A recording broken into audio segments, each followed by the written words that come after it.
जय हिंद। आप सबका इस क्लास के अंदर जो साइंस की होने वाली है और साइंस के अंदर अपन ब्लड पढ़ेंगे। ब्लड ऐसा टॉपिक है जो हर एग्जाम में, कोई सा भी एग्जाम हो, स्टेट का हो या फिर सेंटर का हो, जिसमें पूछा नहीं जाता, हर एग्जाम में पूछा जाता है। ठीक है, तो ब्लड पढ़ेंगे।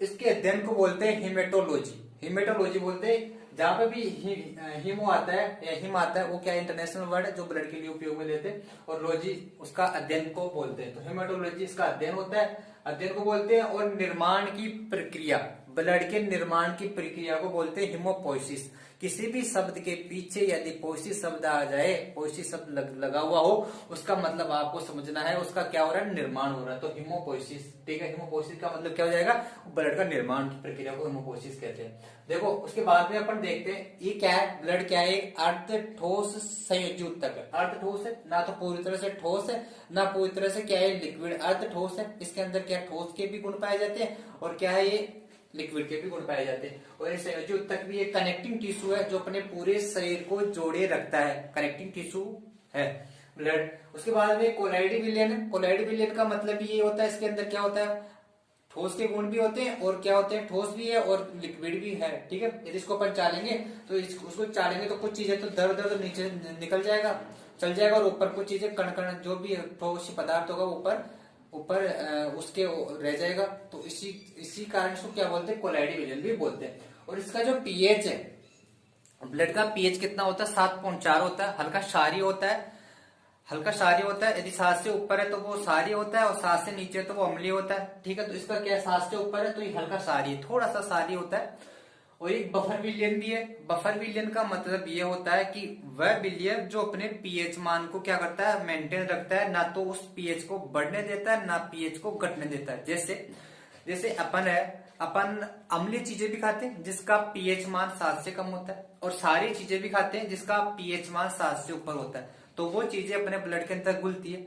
लेकिन अपना जो ब्लड का पीएच मान है वो 7.4 ही के आसपास ही रहता है, ना तो कम होता है ना ज्यादा होता है। क्योंकि जो ये बफर विलियन, ये ब्लड है, उसको बोल देता है कि चुपचाप बैठे रहो, मेरे रहते साथ, मेरे रहते हुए तुम मेरे पीएच के मान में कमी या क्या करनी, बढ़ोतरी नहीं कर सकते। ठीक है, तो ये चुपचाप अब इसी पीएच के मान को मेंटेन रखते हैं।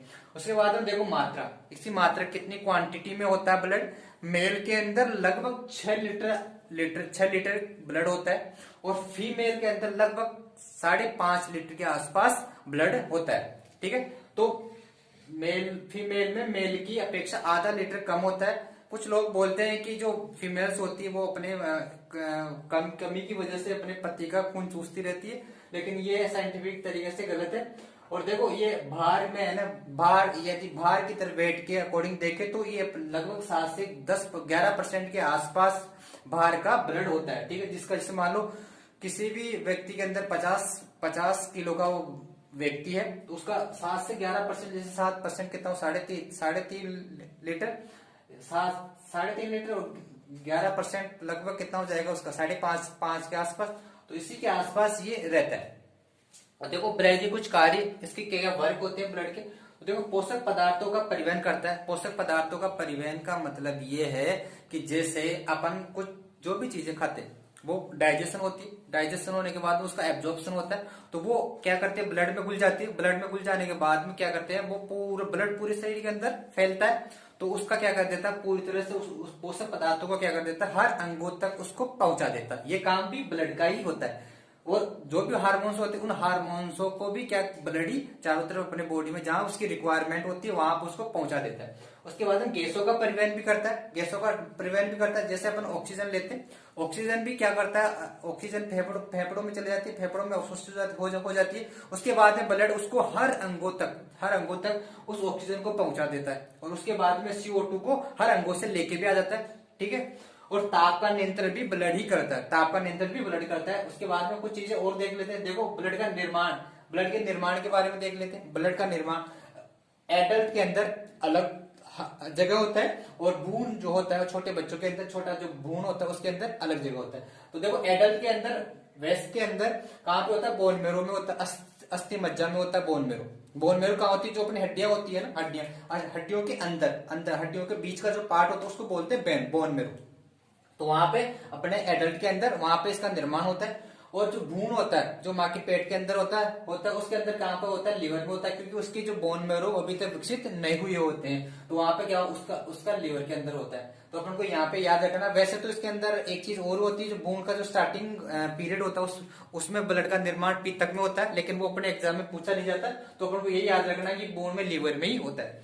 उसके बाद में देखो जो ब्लड है वो कहाँ पे स्टोर होता है, स्टोर अपने कहाँ, स्प्लीन है, स्प्लीन या प्लिया या तिल्ली जिसे बोलते हैं, वहां पे स्टोर होता है अपना जो उदर गुहा है, और उदर गुहा के पश्च भाग में अंदर ही स्थित होती है कौन, स्प्लीन, जिसे तिल्ली या प्लिया भी बोलते हैं।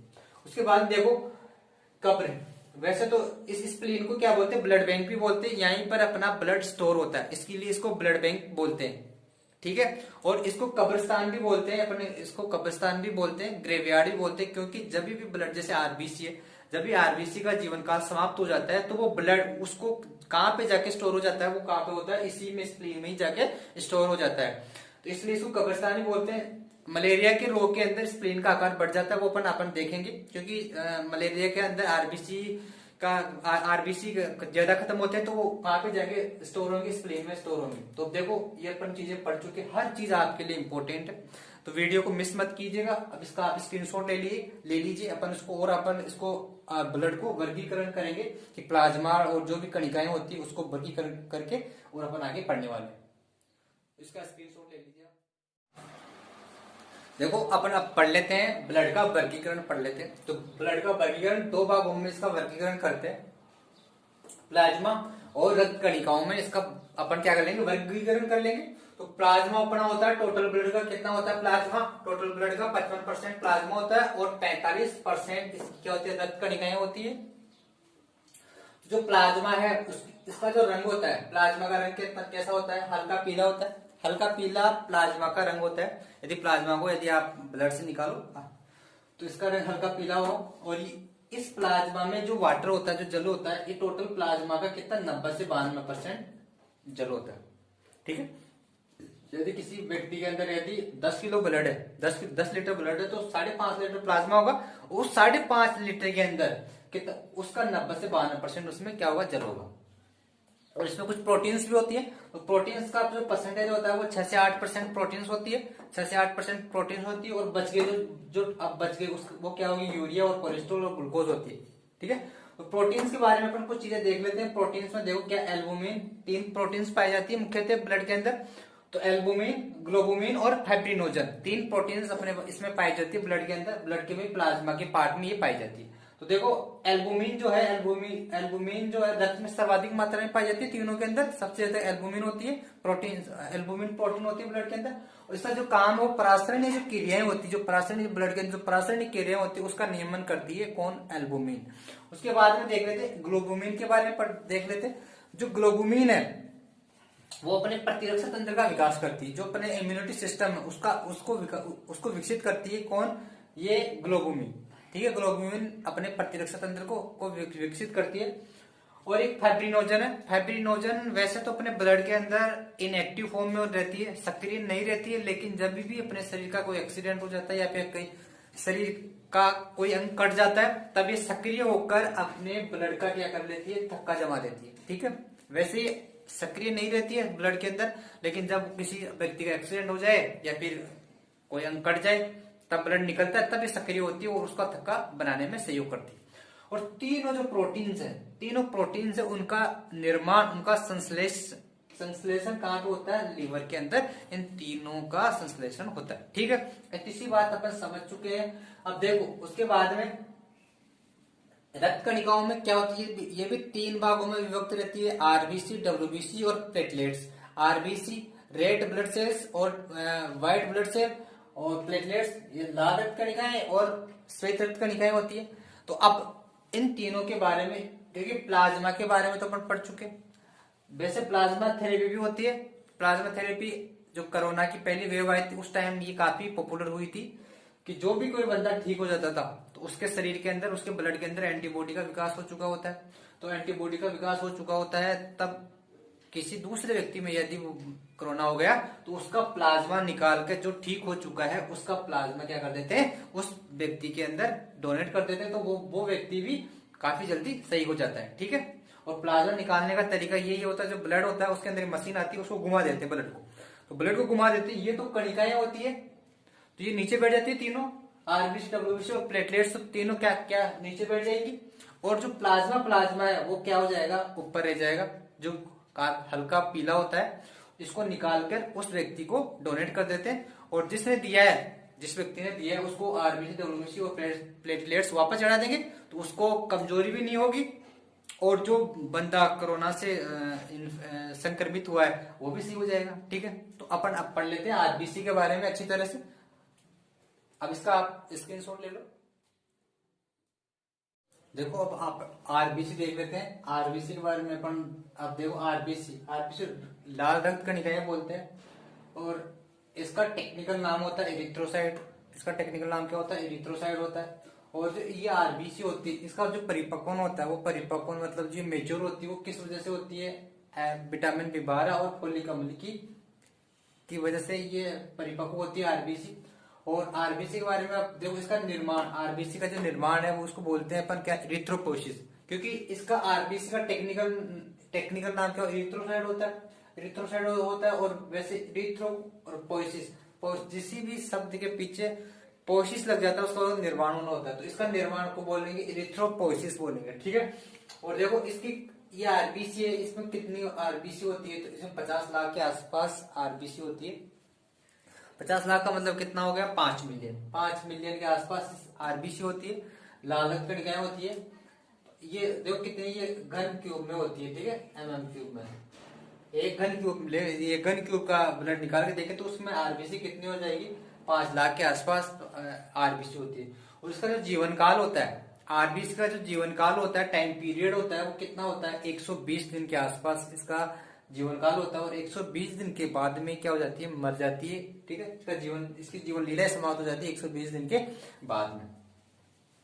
उसके बाद में देखो इसकी आकार की बात करें तो इसका आकार क्या होता है, गोल होता है और बीच में से चपटा होता है। आकार कैसा होता है, गोल होता है और बीच में से चपटा होता है इसका आकार आरबीसी का, लाल रक्त कणिकाओं का।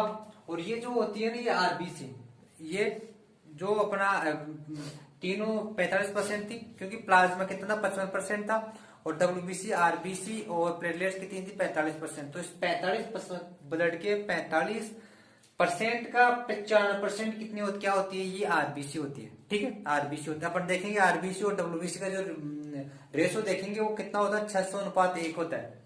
तो ये 55% हो गए, 95% हो गए। देखो इसके अंदर क्या नहीं, आरबीसी में क्या क्या चीजें नहीं होती, केंद्रक नहीं पाया जाता और ना ही लाइसोसोम पाया जाता है, लेकिन डब्ल्यूबीसी में केंद्रक पाया जाता है, लेकिन आरबीसी में केंद्रक नहीं पाया जाता। लेकिन कुछ जानवर है उनके अंदर कुछ स्तनधारी, उसके अंदर केंद्रक पाया जाता है। तो देखो ऊंट और लामा इसके अपवाद है, और क्वेश्चन एग्जाम में पूछे भी जाते हैं कि किन स्तनधारियों में आरबीसी पाया जाता है। तो किस में, ऊंट और लामा, ये दोनों जीव है, इनके अंदर आरबीसी उपस्थित होता है, लेकिन अपने मनुष्य के अंदर आरबीसी में केंद्रक नहीं पाया जाता है, लेकिन दोनों के आरबीसी में केंद्रक पाया जाता है। देखो उसके बाद हम देखते हैं, देखो आरबीसी की कमी से, भाई कमी से कुछ ना कुछ रोग तो होगा भाई, कोई भी चीज है उसकी कमी से कुछ ना कुछ तो रोग होगा। तो इसकी कमी से क्या होगा, एनीमिया रोग हो जाएगा। ठीक है, कमी से क्या हो जाएगा, एनीमिया रोग हो जाएगा। आरबीसी कम होते ही आपको एनीमिया रोग हो जाएगा। ठीक है, और देखो बढ़ने से, आरबीसी के बढ़ने को क्या बोलते हैं, पॉलीसाइथीनिया। एग्जाम में पूछा जाता है कि आरबीसी का बढ़ने को क्या बोलते हैं, तो उसको बोलते हैं पॉलीसाइथीनिया बोलते हैं। उसके बाद में अपन चीजें और आरबीसी, सबसे बड़ी आरबीसी उभयचर में पाई जाती है, मेंढक के अंदर ये आरबीसी, सबसे बड़ी आरबीसी पाई जाती है। और सबसे छोटी आरबीसी किसमें पाई जाती है, कस्तूरी मर्ग होता है, कस्तूरी मर्ग के अंदर सबसे छोटी आरबीसी पाई जाती है। और उसके बाद देखते हैं और क्या चीज है, इसका जो आरबीसी है, आरबीसी का जो मापन उसको हीमोसाइटोमीटर बोलते हैं। आरबीसी को किस यंत्र में मापते हैं, उस यंत्र का नाम है हीमोसाइटोमीटर है। और उसके बाद में देखो आरबीसी जो होता है, आरबीसी में क्या होता है, हीमोग्लोबिन होता है। आरबीसी में एचबी होता है, एचबी हीमोग्लोबिन होता है। और हीमोग्लोबिन के अंदर क्या होता है, एफबी होता है, जिसको फेरस बोलते हैं। तो देखो ये हीमोग्लोबिन है, वो हीमोग्लोबिन क्या करता है, अपने हीमोग्लोबिन ऑक्सीजन को क्या करता है, ऑक्सीजन को हर अंगों तक पहुंचाता है। तो जो एक हीमोग्लोबिन है वो 4 ऑक्सीजन के अणुओं से जुड़ा हुआ होता है। क्या? एक हीमोग्लोबिन 4 ऑक्सीजन के अणुओं से जुड़ा हुआ होता है। और उसका जो केंद्रीय परमाणु होता है हीमोग्लोबिन में क्या होता है, Fe होता है। तो Fe इसका केंद्रीय परमाणु होता है, फेरस इसका केंद्रीय परमाणु होता है। तो देखो हीमोग्लोबिन का रंग, यदि हीमोग्लोबिन को निकाले तो हीमोग्लोबिन का जो रंग होता है वो बैंगनी रंग का होता है। और लेकिन ब्लड का लाल रंग होता है ना, ब्लड का लाल रंग, वो ब्लड का लाल रंग किस वजह से होता है, फेरस की वजह से और हीमोग्लोबिन की वजह से ब्लड का लाल रंग होता है। लेकिन हीमोग्लोबिन अकेले का जो रंग होगा वो कैसा रंग होगा, वो बैंगनी रंग का हीमोग्लोबिन होगा। और देखो उसके बाद हम देखते हैं मेल में कितना आरबीसी होता है और वुमेन में कितना आरबीसी होता है। तो देखो मेल में 14 से 16 ग्राम पर 100 ml पर 14 से 16 ग्राम होता है। और फीमेल में 12 से 14 ग्राम होता है पर 100 ml में। तो फीमेल में क्या आरबीसी भी कम है, आरबीसी कम है, आरबीसी कम है, इसका मतलब क्या हुआ, इसके इनके अंदर क्या फेरस की कमी है। तो फेरस की कमी है तो मेल में फेरस ज्यादा है भाई, Fe ज्यादा है। तो इसी वजह से जो फीमेल होती है वो कोई भी भारी भरकम काम नहीं कर सकती। फीमेल की स्टील बॉडी नहीं होती, लेकिन मेल क्या करता है, स्ट्रॉन्ग कोई भी भारी वर्क कर सकता है, क्योंकि जो Fe है वो क्या करता है, आदमी को स्ट्रॉन्ग बनाता है। ठीक है, उसके बाद हम देखते हैं एक हीमोग्लोबिन के बारे में और देखते हैं। देखो एक शब्द है हीमोलाइसिन क्या होता है, हीमोलाइसिन में जब भी हीमोलाइसिन का मतलब ये है जब मलेरिया और किसी भी व्यक्ति को सर्प काट देता है या सांप काट देता है, अपन मारवाड़ी सांप बोलते हैं, तो उसमें क्या होता है, उसकी आरबीसी की जो झिल्ली है ना, आरबीसी की झिल्ली फट जाती है। ठीक है, आरबीसी झिल्ली फट जाती है, तो इसमें से क्या हो जाएगा, आरबीसी की झिल्ली फट जाएगी तो उसमें से हीमोग्लोबिन बाहर आ जाएंगे। ठीक है, हीमोग्लोबिन बाहर आ जाएंगे तो उसको बोलते हैं हीमोलाइसिन। ये सब कई बार एग्जाम में पूछा जा चुका है कि हीमोलाइसिन क्या होता है। तो हीमोलाइसिन होता है आरबीसी की झिल्ली फट जाने से, और कब फटेगी वो, कोई भी मलेरिया के रोग के अंदर और सब काटने पर उसकी झिल्ली फट जाएगी तो उसमें हीमोग्लोबिन बाहर आ जाएंगे। ठीक है, हीमोग्लोबिन बाहर आ जाएंगे। तो आपके हर स्टूडेंट के लिए ये ब्लड का जो चैप्टर है बहुत ही इंपॉर्टेंट है, क्योंकि जो ये हीमोग्लोबिन है आप 50 लाख से अधिक कम है, 50 लाख से कम है, तो आपको पूरा जो शरीर है उस शरीर में क्या हो जाएगी, एनर्जी कम हो जाएगी। जैसे छोटे बच्चे होते हैं उसमें आरबीसी की संख्या ज्यादा होती, तो वो देखो कैसे खिलखिलाते रहते हैं, कभी हारते नहीं है ना। तो स्टूडेंट के लिए भी बहुत इंपॉर्टेंट है, क्योंकि उसके अंदर यदि आरबीसी कम होगी तो उसका पढ़ने में मन नहीं लगेगा। ठीक है, उसमें बेचैनी सी रहेगी। तो ये हीमोग्लोबिन बहुत ही इंपॉर्टेंट है, हीमोग्लोबिन आरबीसी इंपॉर्टेंट है। यदि 50 लाख से कम है तो ये आपके शरीर के लिए सही नहीं है। ठीक है, तो अपन अगली क्लास के अंदर देख लेंगे। आज अपन ने देख लिया कि ब्लड के बारे में देख लिया, ब्लड के बाद प्लाज्मा के बारे में देख लिया, और आज इस क्लास के अंदर अपन लाल रक्त कणिकाओं आरबीसी के बारे में देख लिया। तो अपन अगली जो क्लास होगी, अगली क्लास के अंदर अपन देख लेंगे डब्ल्यूबीसी और प्लेटलेट्स के बारे में देख लेंगे। तो कल अपन इस ब्लड वाले चैप्टर को फिनिश कर देंगे। आज के लिए अपन इतना ही।